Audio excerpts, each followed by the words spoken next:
hedgehog, robin and squirrel will bring us to many different places so that we can discover some of the wild plants that we can eat, and maybe we can make a salad with them afterwards. And while we walk, I wanted to tell you a true story. I was born in Italy, and for 30 years I lived there. And then I discovered the Isle of Wight, that for me was really magical, because in a very small area we can find many different landscapes. For example, beaches, marshes, ancient woodlands, cliffs, and places that normally we have to travel a lot to see, but here they are really close, near to each other, and it is quite special. And all of these different places, they have different plants and animals that live in them. And so it will be really fun, I thought, today to go and discover some of them and see what we can find. So let's go!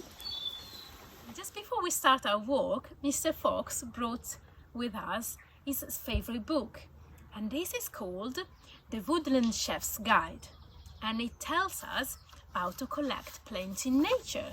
So I'm gonna read to you the first few sentences, which are like guides that can help us take plants in the wild. The first is take a basket and a grown-up.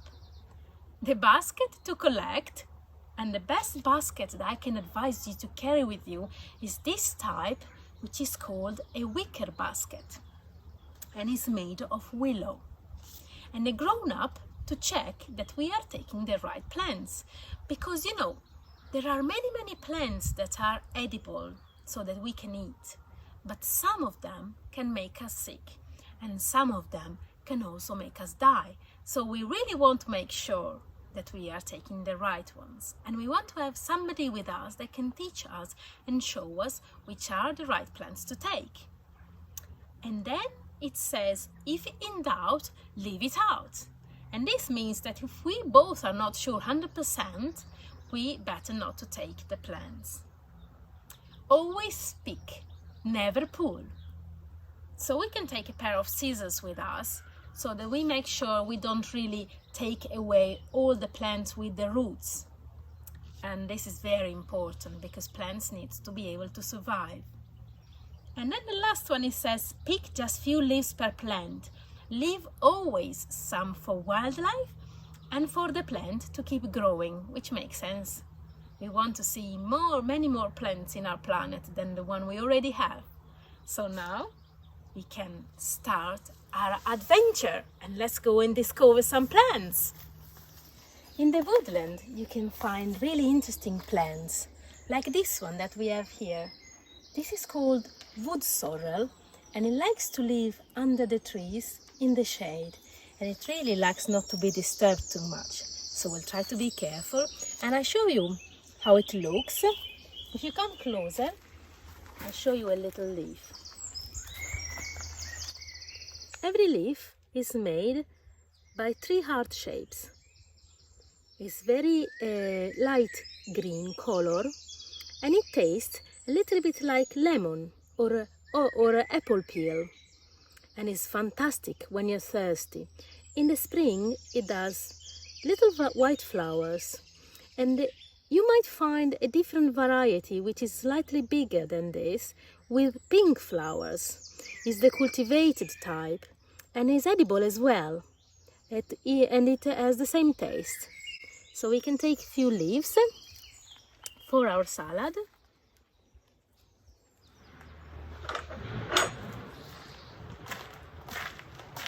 Walking through the woods, we can find many old stone walls like this one, and they are full of life. In them lives lichen, there are mosses, there are ferns, and let's see what else we can find. But I don't know where Robin is gone. Have you seen him? Oh, Robin, there you are. Look, he was waiting for us. Just in the right place, because look, this is a special plant. It's very delicate and it grows in stone walls. It is called Pennywort because it's round, like the shape of a penny, and it's got a little dot just in the middle that remind of a belly button. So this plant is edible, and so we can pick a little of it. But be careful, if you take it, never pull, because it's very, very delicate. It doesn't have big roots. So we just take a few of them and put it in our basket. If you can see, this little Pennywort is just the shape of a 2-penny. I've got here 2 pennies, you can see, and the leaves are more or less the same size. So just put it in our basket. Hey little friends, budge up a bit, thank you. And there we can go. Oh, Robin, you was left behind. We are just coming out from the woods and it's such a nice sunny day. And look, surprise, the sea! My woodland friends, especially Hedgehog, they think this is really a magical island. And now that we are by the sea, I wanted to tell you that they have a favorite song that they always sing when they go on holiday. And this is, oh, I do like to be beside the seaside. Oh, I do like to be beside the sea. Because they like to be beside the seaside too. So now we are going down the sea and see what we can find. I'm sure we'll discover something interesting there. Would you like just to follow me?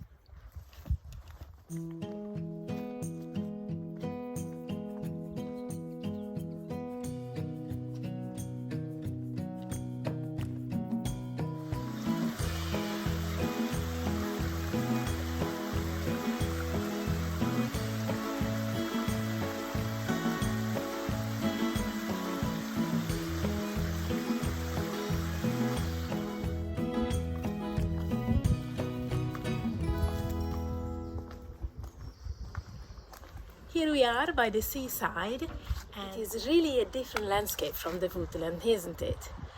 There is more light and there is a wonderful fresh smell. My woodland friends, they said that we can find some nice plants to eat even by the sea. But look, the only thing I can see really is rocks.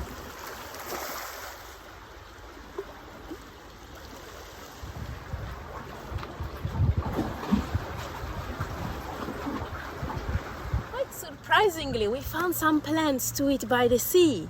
If you look on this side, we have a natural reserve, and is a home of a very rare butterfly.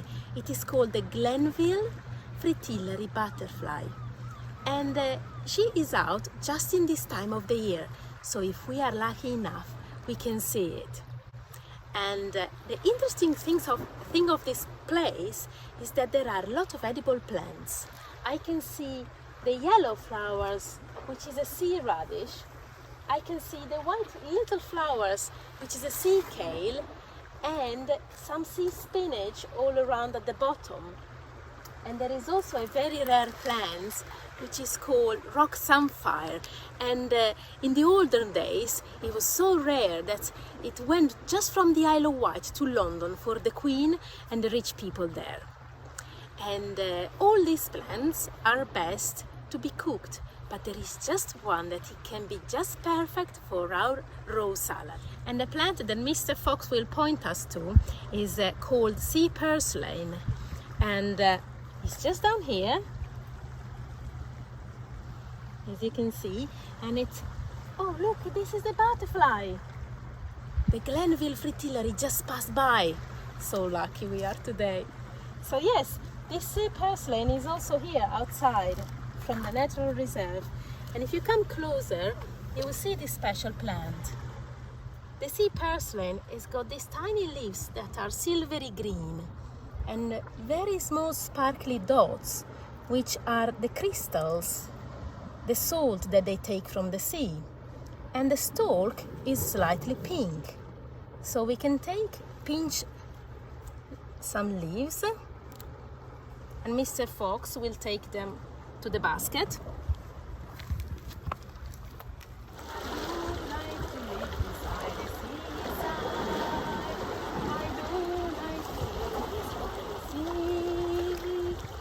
And now I wanted to show you another plant, which we can often find in pathways, also roadsides and open woodlands. It is called elder, and in fact it is a tree.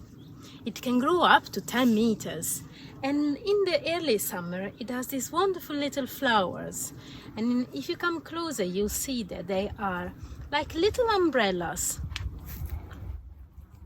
And each little flower is composed by 5 little petals. This is a wonderful plant to use for making drinks like cordial, or for example a refreshing tea, which is something I'd really like to do after this long walk. So let's take some of this elder flower in this case, and I took my scissors, and Squirrel can help me to cut a few. Elder really like the sunshine, and we too. Every woodland chef needs a rest after a long foraging walk. Don't you agree?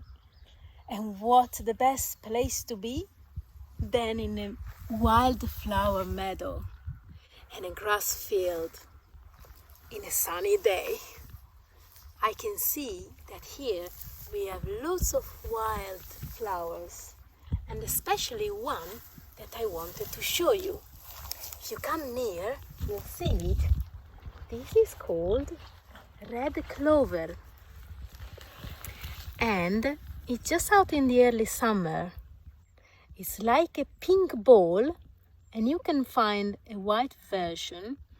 You recognize it because it is made, these ones in fact are all little tubes. They are the actual flowers, and bees really like them because they are very sweet.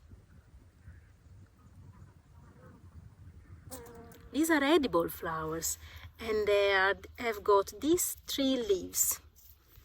I can show you a leaf closer so you can see, just pick it here. So you can see the leaf is composed by 3 smaller leaves. And if you find one with 4 leaves, that means you are the luckiest of the woodland. And now we are going to pick some of this red clover because it's really nice to eat in our salad. I've got my scissors, and we make sure to leave some for the bees. We can also pick the leaves because they are nice to eat. They taste like a little bit like grass. So we can pick some of these wonderful clovers to put in our basket.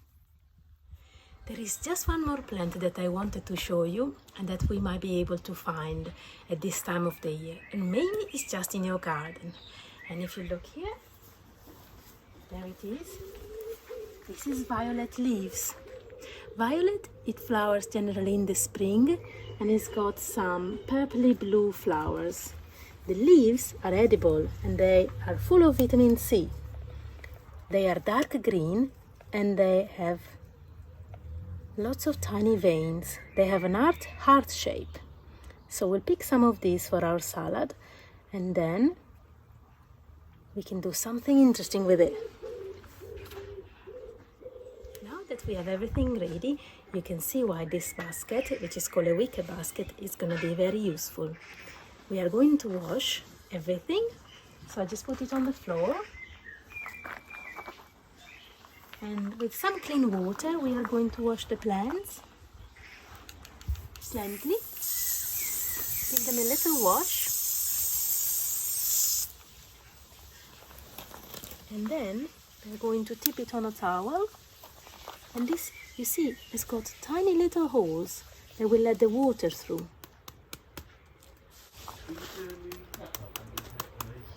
And then this one, we can hang it in the sun. This will help it to dry. We are back in the magical woodland kitchen, and I prepared a salad with all the plants we found in our adventure today. I put some ordinary lettuce at the base. I thought it would have given a nice color to it. We can put a dressing on top if you like. It looks really tasty. And here, if you can see, I put I laid down all the plants that we found, starting from the Pennywort that we found on stone walls, elderflower from the pathways, wood sorrel from woodlands, Sea Purslane from the seaside, and red clover from the wild flower meadows. And I thought we could make, as I said, a nice refreshing tea with this elderflower. It's very easy to make. You just have to put boiling water in here, put the flowers in it. They can be fresh, or you can also let them dry.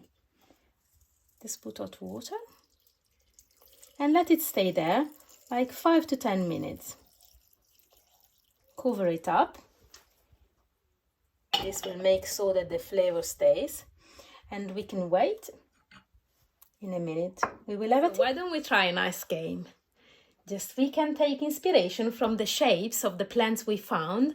We can draw numbers and we can transform them into plants. And if you want to join me, you will just need a piece of paper and a pencil. I've got my big paper and I have a crayon I'm gonna use. So I will start writing down the numbers, and then from 1 to 9,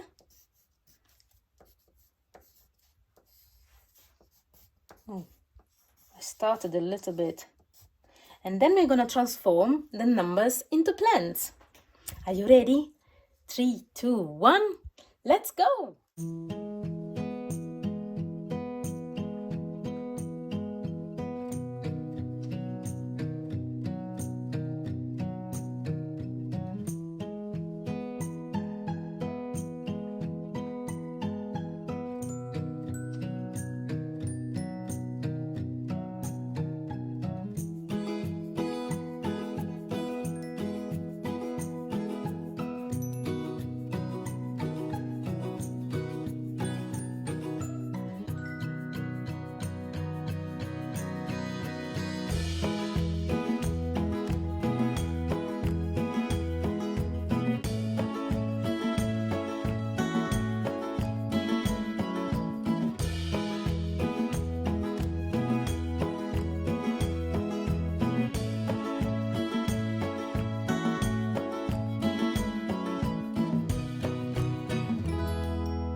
And what could be better than color our drawing with an ink that we can make from a plant?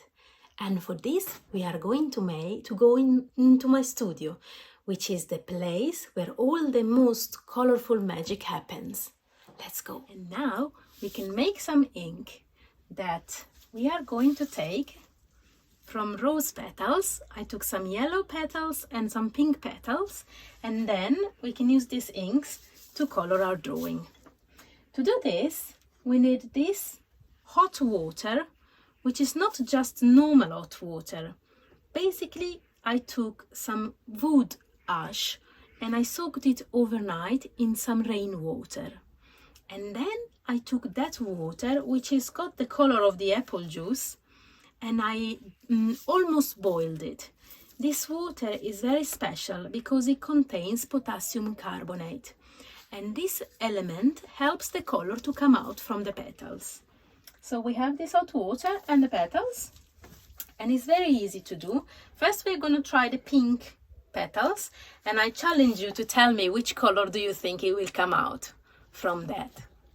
So we take something like a big handful. You see, some are dried and some are fresh. This doesn't really matter. The color will come out anyway. And we just put some of this hot water. We wear gloves because of the potassium carbonate is like a very alkaline, and so we don't want that it damage our skin. You can come closer if you want to see. Some color is already coming out. The best way is to massage, like squeeze the petals until you see the color coming out. And more you squeeze, more you will see that the color will come out. We can also add a few more. It became really dark green. So what we do now, we transfer the ink. We can also put some of these petals. We take a spoon, we squeeze it down just to take all the water out we can. Look how dark green it became. Which color did you think would have come out from pink roses? I thought pink. But no, look at this. Now we take a brush. We can try it on a piece of paper. Wow, it's really dark green, like moss.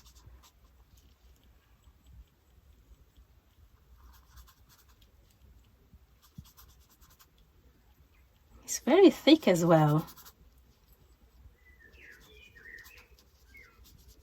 Can let it dry a bit.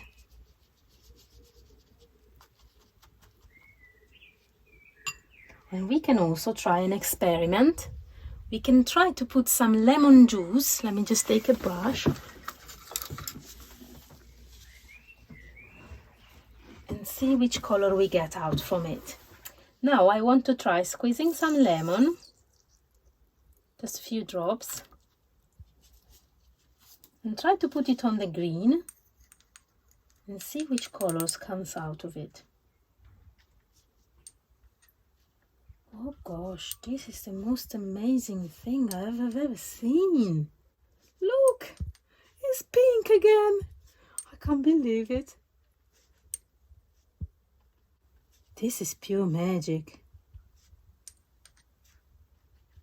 Amazing. I just discovered something new. Did you know? Got the pink again. And let's try with the yellow.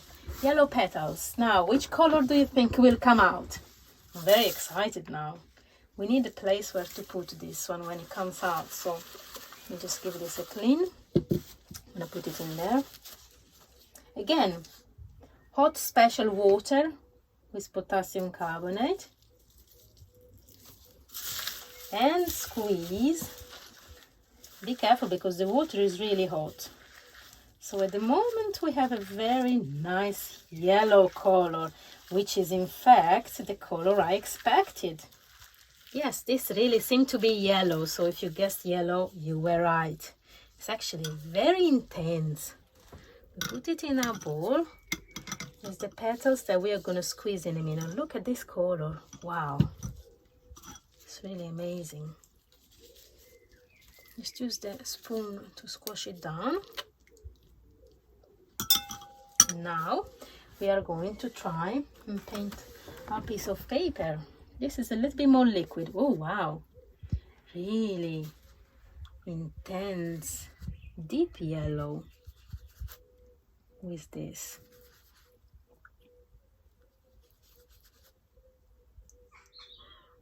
So now shall we see what happens if we put a little bit of lemon juice on the yellow? Yellow on yellow.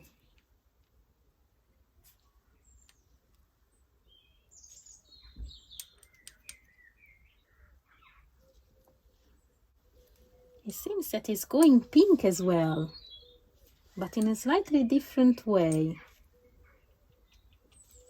I would say more delicate pink.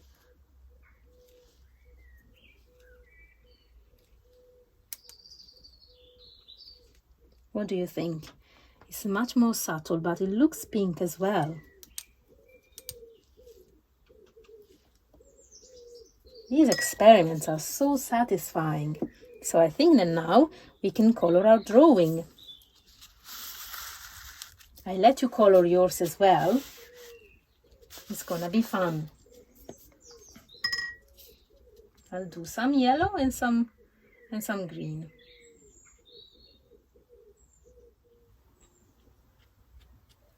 It's eating time in the woodlands, and maybe also where you are. So thank you for watching. I hope you had fun. We really have had wild fun today. And remember, wherever you are, share your magic.